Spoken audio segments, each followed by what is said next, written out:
avec la caution du ministre ivoirien des Transports, M.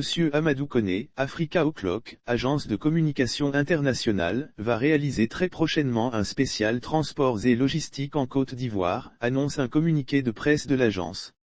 Ce dossier spécial traitera du développement du secteur du transport durant l'année 2021, ainsi que des stratégies mises en place par le ministère des Transports pour les prochaines années, à travers différents projets de développement annoncés.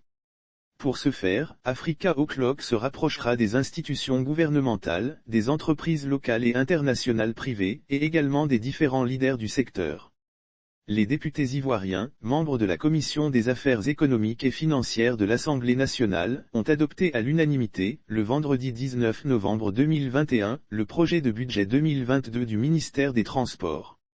Évalué à 72 782 811 780 FCFA, ce budget va servir, selon le ministre Amadou Koné, à l'amélioration de la gouvernance dans le secteur des transports, au renforcement de la sécurité et de la sûreté ferroviaire, routière, aérienne, maritime et fluvio-lagunaire, à la compétitivité et à la facilitation des échanges économiques et commerciaux, ainsi qu'à l'amélioration de l'accès des populations à des services de transport de qualité. Engagé dans le combat de la lutte contre les accidents de la route, le ministère ivoirien des Transports veut toucher toutes les parties prenantes du système de sécurité routière. À cet effet, M. Kon Edioman, directeur de cabinet du ministre Amadou Koné, a procédé, le mardi 26 octobre 2021, depuis le siège de l'Office de sécurité routière, OSE, au lancement de la campagne de sensibilisation sur le corridor Abidjan-Ouagadougou.